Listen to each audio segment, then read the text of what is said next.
Hey, ladies and gentlemen, boys and girls, welcome back to the Puddcast with me, Jonathan Puddle. This is episode 29. My guest on the show will need no introduction if you are between the ages of 35 down to, let's say, 27. I'm not going to say anything else. Let's go. Here we go. Alrighty, welcome back to the Puddcast, folks. Today I have got Joshua Harris on the line. Many of you will recognize that name from your deepest, darkest memories of being a young teenager in the 90s or early 2000s and trying to figure out how to get married and being given probably one or both of his books at the time, I Kiss Dating Goodbye, as well as Boy Meets Girl. Joshua Harris, thank you for being on the show. Hey, great to be with you. Thank you. So I read your books. I was, in 1999, which I think was maybe like the peak of that kind of thing, I was 13. So that was like, okay. I was right in the heart of that. I got married. We kind of moved on. And then it was only in the last couple of years that I, through social media and blogs, looked back and discovered, oh man, like I guess there were some issues with those books, sure, but I did not realize like the level of hatred. I'm like, I considered introducing you as like the most hated man among evangelical millennials. I thought maybe that's not a really lovely way to start a conversation. So here's a humorous story instead. So, so for anybody not in the loop, you have recently released a statement, a kind of a here we are all these years later, and you're actually having both those books withdrawn from print, and now there's a documentary out about your journey. So give us maybe a bit of a nutshell on what this is, where we're at today, and how we've kind of come here. Well, I mean, it's hard to put it in a nutshell. It's a long journey for me, writing the book 20 years ago, and only in the last, I would say, 3 to 5 years, beginning to grapple with criticisms of the book that had a lot more weight because they were coming from people who had tried to apply the ideas and married and were now facing regrets, or not married and now facing regrets, and talking about the impact of the ideas in my book. So, it sort of sounds, when you give the summary of, the books have been pulled and we made a documentary, it sounds all sort of neat and tidy and put together, but it's really been a somewhat chaotic, not very controlled process of personal grappling, and then trying to figure out a way to engage in a public way the people who had read my book. And so the documentary was something that I did as part of my graduate studies, but it became a means by which I could talk face to face with people who had read my book, and authors and others who were writing and thinking about what had shaped my ideas at the time, as well as what the fallout has been from, the ideas in my book in the last 20 years. And the hope being that it would spark conversation and also be a means by which I could express my own, regret and apology for ways that my book hurt people. So the documentary is free. It's been released by Exploration Films. People can go and watch it for free. It's on Amazon Prime in the States and things like that. So we hope it will be something that will somehow encourage other people. Yeah, I watched it this morning and I really enjoyed it. I thought it was fascinating to see your approach to the feedback and to the pushback. It was fascinating to see the clothes we were all wearing in the 90s. Oh my gosh. It was really interesting seeing you on Huntley Street, some of those old clips. Oh, right. Yeah. With Reynold and Kathy Maines. I've connected with them recently. They're in Uganda doing totally different things. Interesting. Yeah, the passage of time is always fascinating. So So my wife and I, we both read those books back in the day. We were in youth group in a large non-denominational church. I think for us, I think we were shielded from a lot of the wider negative things that have really affected a lot of people. I mean, I think for us, your message basically boiled down to don't date without intentionality and don't have sex before marriage.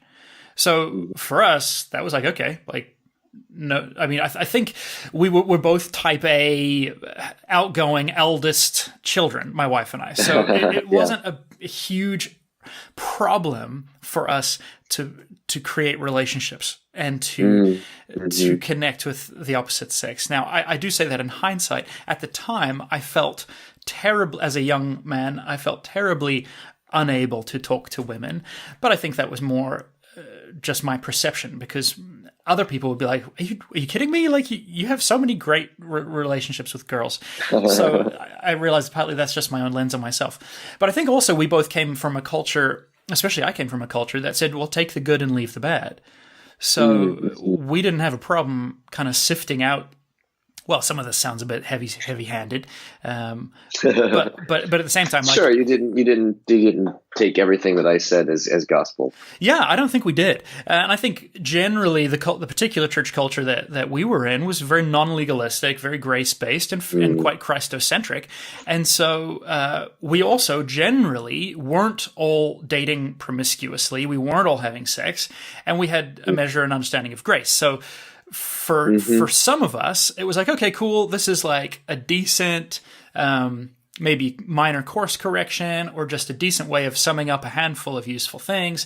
And we moved on. Now, by moved on, I got married at 19. Like I in some ways, I was like the poster child of some of the good outcomes of this, right? Like my wife and I were both virgins, I would say, on a technicality, but she didn't date anyone. She definitely was like, I am pursuing my relationship with God, and I am trusting that God will bring someone at the right time. And meanwhile, I've fallen in love with her. We're good friends already. And I'm terrified about confessing my love for her because it's the best female friendship I've ever had. And I feel like I'm going to throw it all away. And so we get down to this moment at 3 a.m. when we're camping with a bunch of friends. And I finally said, hey, listen, I really like you. And okay, I like you too. Cool. It wasn't until like 2 months later that she pulled up her journal and realized she remembered that she'd set aside a year to date God. And she had envisioned, which I understand, even as I say that, a huge bunch of people out there, like their skin is crawling and it's like, oh, that's so like indicative of this awful culture. But she dates God for a year, and she had envisioned that God would bring some guy to her, at the end of that, and it would be so beautiful. And I confessed my love for her 3 hours into the first day of the new year.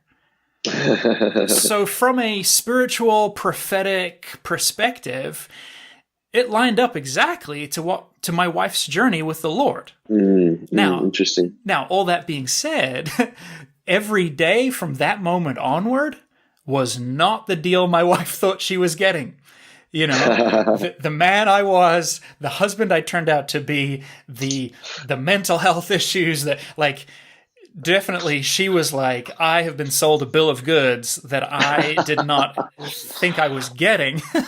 Right. But at the same time, let me at least go on the record before we get into the dark and horrible things as saying that I received positive fruit from what I think you were trying to say. So let me put that out there, maybe with the caveats that we lived in a really healthy culture. Right. Well, it is interesting. I that's one of the things that I have learned in all of the conversations and all the stories that I've heard is that it's really important to honor other people's story and not assume that your own is this universal experience, whether, negative or positive, whether that relates to faith, whether that relates to your experience of relationships, whether that relates to purity culture or my books. Not everybody has had the same experience. And I think it's just really important that we listen to each other, that we honor each other's experience, and not tear other people down because their experience is different. Yeah, exactly. I wonder, could you put into words for us some of the really hurtful experiences that people have had as a result? Well, I think there are different categories. I think there would be people who would say that my book encouraged them to have this really fear-based perspective of their sexuality, so that they experience a lot of shame for being attracted to people, or it gave them a sense of just hesitancy and fear in relating to the opposite sex, so that they didn't pursue relationships when they wish they had, or they waited until, they were ready for a serious relationship, but that made the relationship too serious too soon. There was too much pressure on the relationship, and that either harmed the relationship or it led to a marriage that they now regret. So there are a lot of layers to it, I think, that, for me, I identified, this desire to be safe and to control outcomes by running away from what the perceived problem. And I don't think that's a healthy approach to any part of life now in retrospect.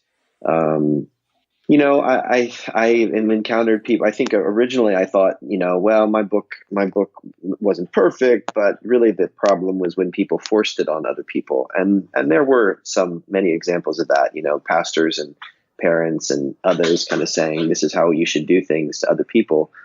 But as I have interacted with a lot of people, I've also come to see that there are people who were hurt, who took it on themselves and were trying to live up to a standard laid out in the book. And I think ended up kind of adopting a perspective that said, if you give your heart away in a relationship, if you get too close to someone, then you've lost part of yourself.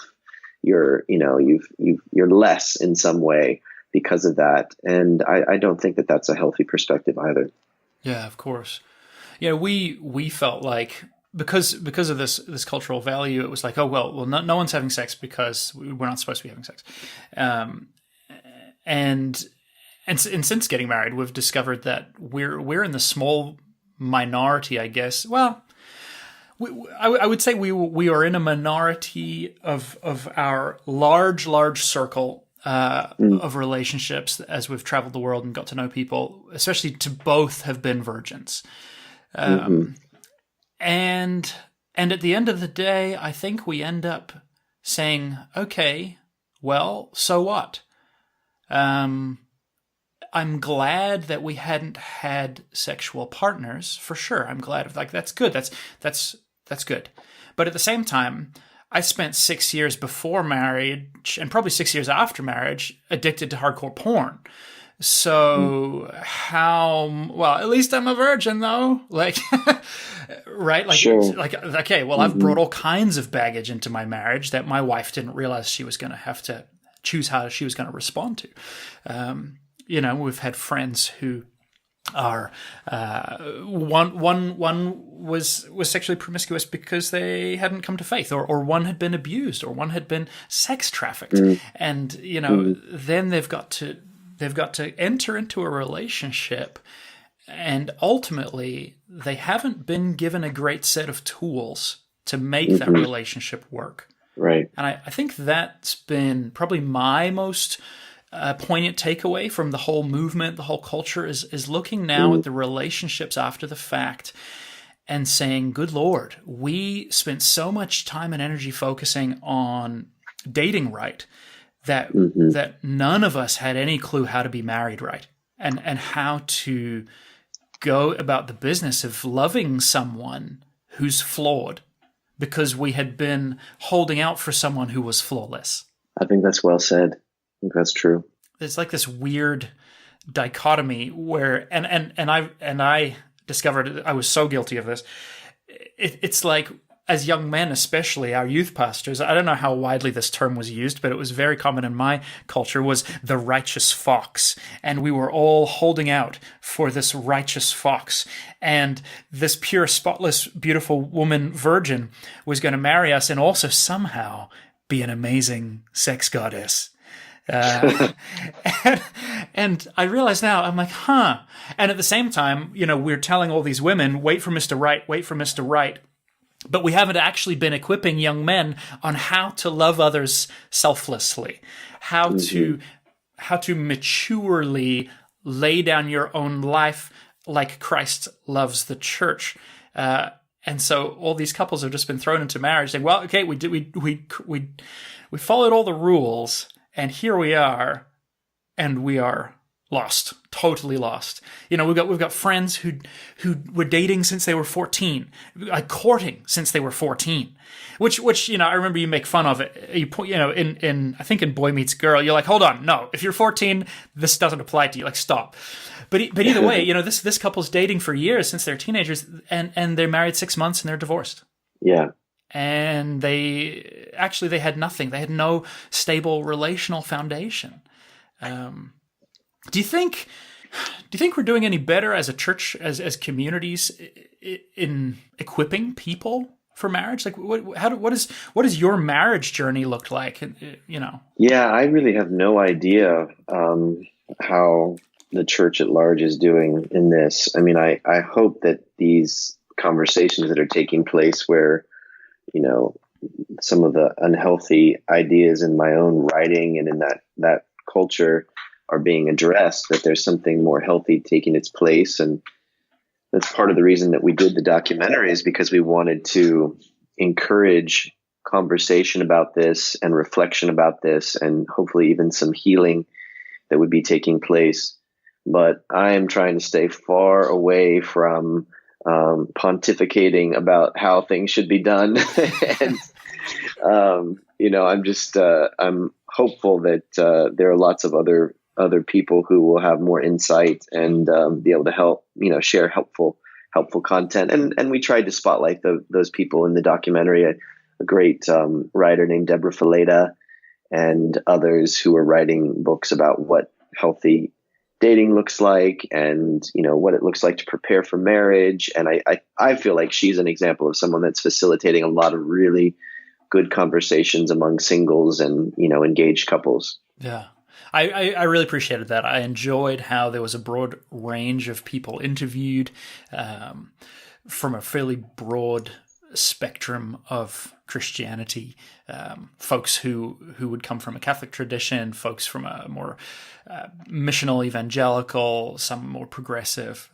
It was great. I really appreciated that. Thank you. Do you feel like what do we do with this culture, this kind of broader evangelical culture that was so focused on finding the right formula and giving it to our young people?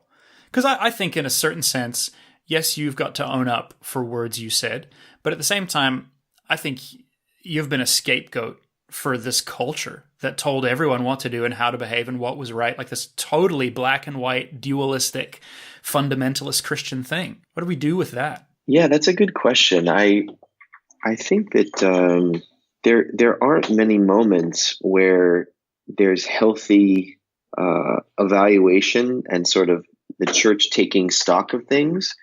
And I think that's part of the reason that I felt like it was worthwhile. I mean, my journey, there's a lot of it that I just needed to do for myself. Honestly, I needed to process my life, and I felt like the scope of reach of my books required me to try to in a more high profile way draw attention to the problems with that and be honest about that and own up to that. But the kind of unique circumstances that led to this, they don't seem to happen that often, and I think they're built in almost like institutional mechanisms that keep the church from, in a healthy way saying, well, let's look back at what we did here and let's evaluate, what that actually led to, what was the result of that, and how does that then need to reshape our thinking? And I just think there's a lot of self-preservation at work. It's complicated to sift through those things. It's controversial. And so, unfortunately, I think we often wait until there's like some huge crisis or problem. And or I would say that the voices that are trying to draw attention to the problems have been really hurt and even, traumatized and damaged, and they're now, outside of the fold, if you will. They're critics, and so, the people inside the church won't accept them as conversation partners because, well, you're angry, or you're no longer a person of faith. And so, For sure, you read Rob Bell's books, and so now we can't even talk about you anymore. Exactly. Yeah, you've got Rob Bell on your shelf, and you. So I just, that's something that I've observed in this whole process, that people end up kind of locking into their tribe and their tribal protectionary mindset, and they're not really willing to be honest about problems with that. And, I understand, because it's easy just to say, well, we didn't mean to do that, so, we shouldn't be blamed, or people shouldn't be angry. But I think it's something that needs to happen, or we will just keep repeating those same mistakes and those same problems. I don't know how to facilitate that. Yeah, that's very true. I think anybody who's studied church history has got to look at that and say, okay, yeah, obviously we have this cycle of these problems where we emphasize something and then we miss the mark. But I think it's probably perhaps built into human nature. I mean, to me, even the scriptural, I'm going to get in trouble for saying this, the scriptural journey to me is often one of, hey, this is what God is like. And then a few generations later, the picture is a little bit different and maybe a little bit more clarified. And maybe we focused on this thing in the past. I mean, Jesus himself keeps saying, look, you've heard it said, but let me tell you right now. So there's, I think, a constant revisioning and a clarifying that God invites us to. Mm-hmm. But like you said, as a church, are we particularly good or comfortable with that? I don't think so. But that would be a fascinating, kind of phenomenon to say, okay, can we look back?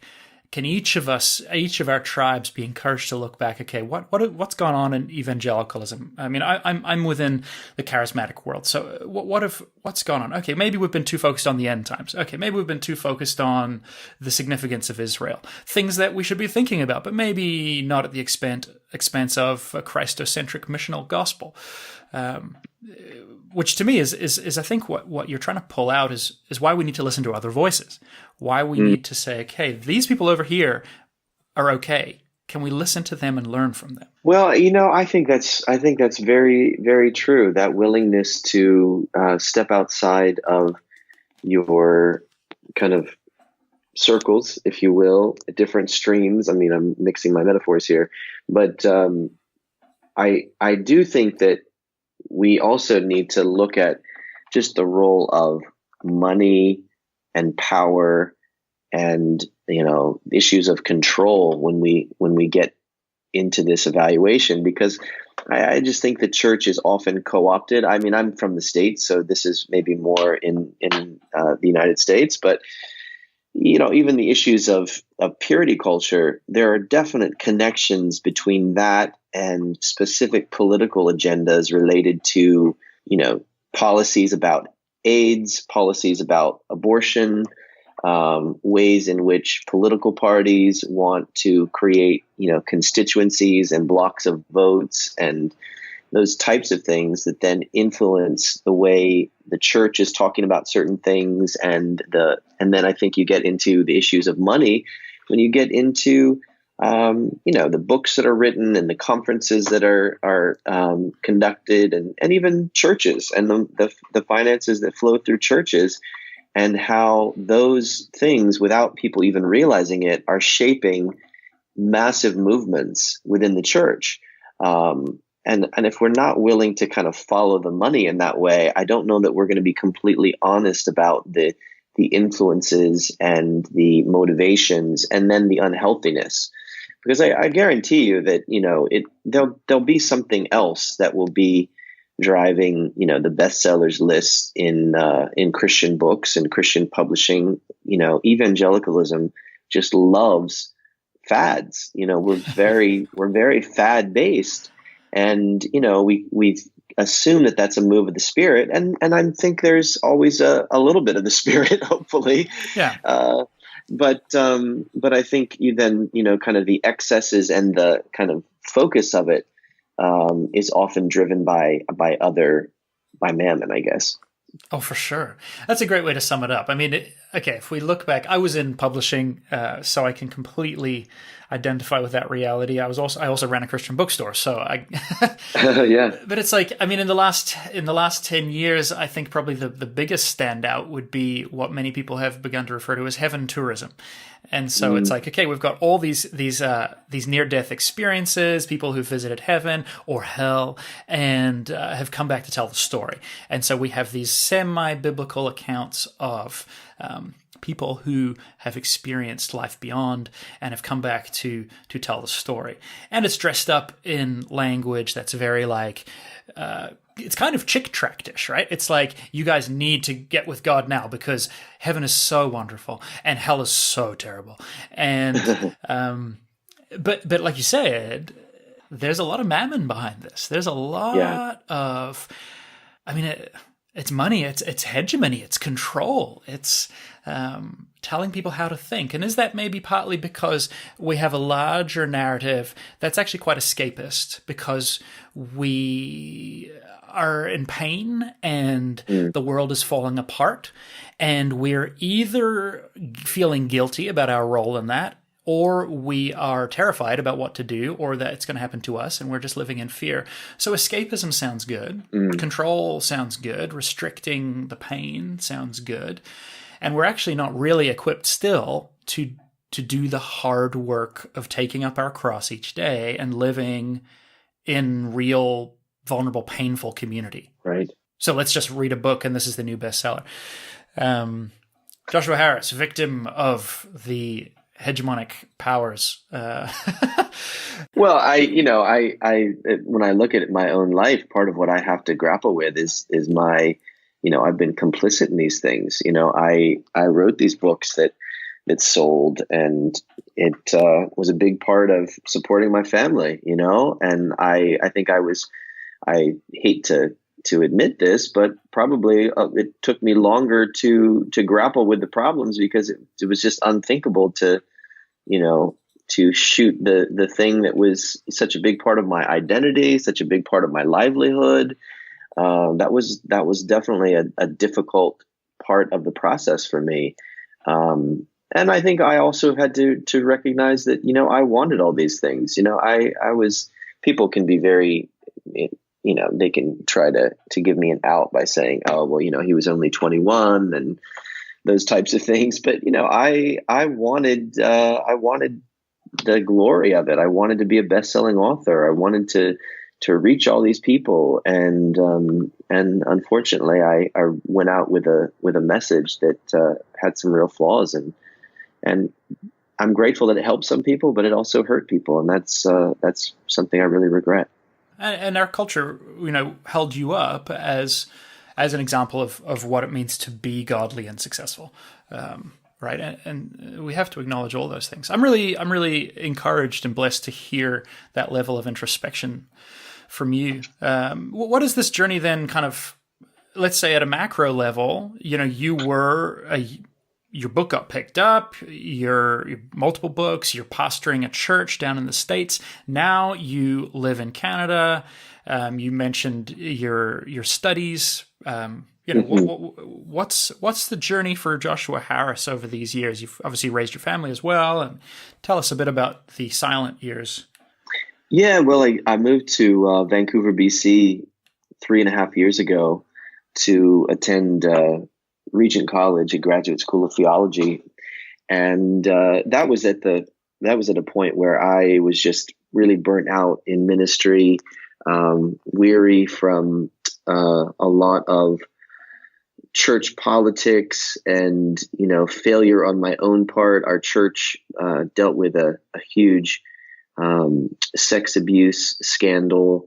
And through that process, I realized that I'd participated in failing really to encourage someone, to report. And we tried to handle it internally in a way that was just a huge mistake. So I was dealing with the regret of having mishandled that situation.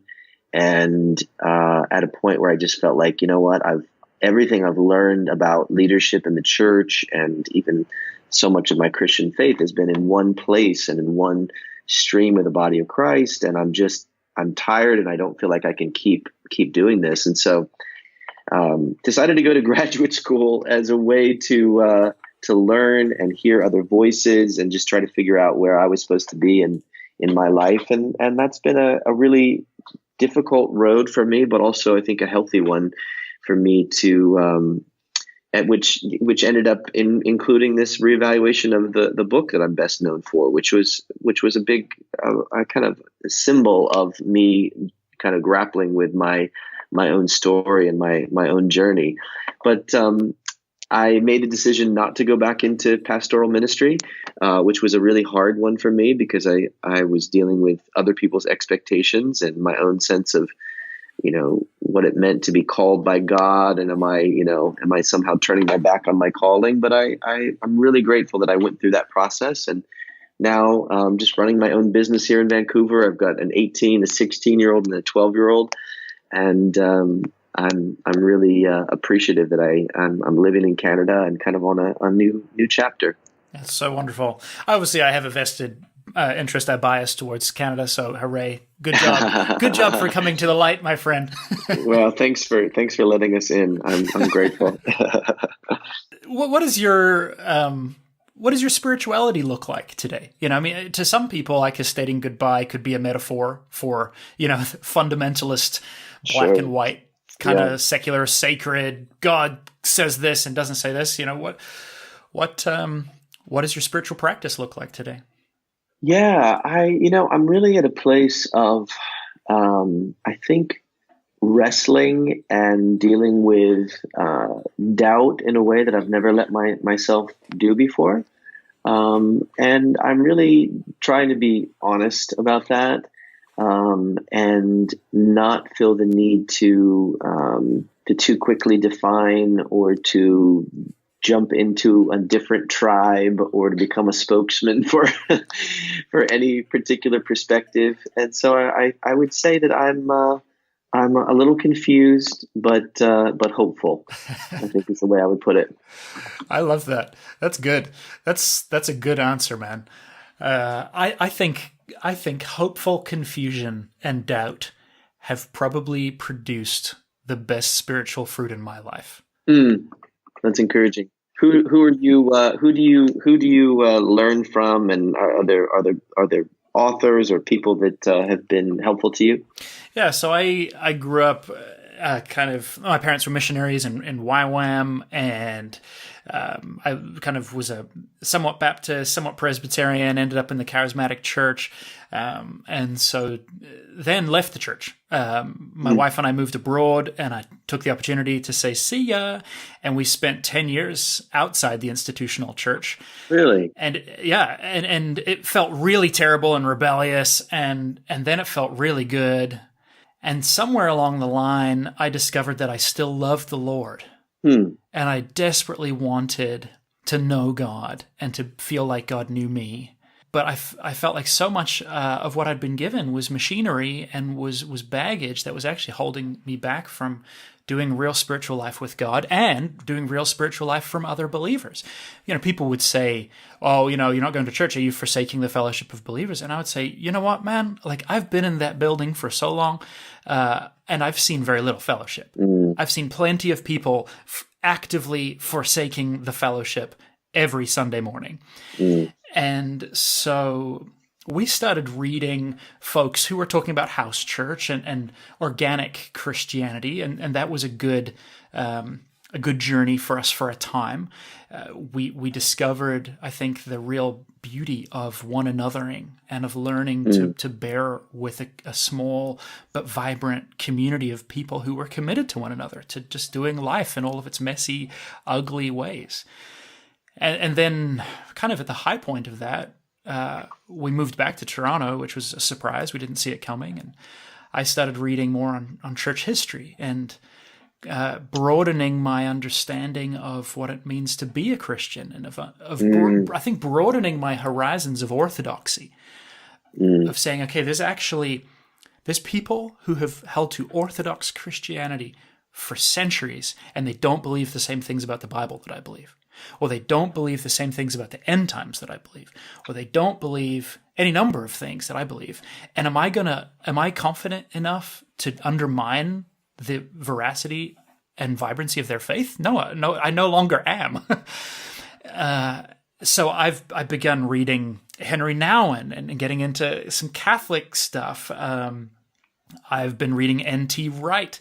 I've been reading Greg Boyd, Anabaptist stuff. At the same time, I still very much live within this charismatic world, and my wife and I are children's pastors at a very charismatic church. And that was a surprise. We turned up one Sunday because our good friends were there, and I just felt the whisper of the Lord inside me say, "Here's home. Wow. Learn to love these people." And I was like, "Okay, here we are." I mean, I said to Brian Zahn in discussion with him recently, look, if it was up to me, I'd just like to be an Anabaptist and be super nonviolent and peaceful and just like and just kind of like even be a Mennonite and follow a simple life. But it's not up to me, right? Like I've surrendered my life to the Lord, and so I have to trust that He's guiding me.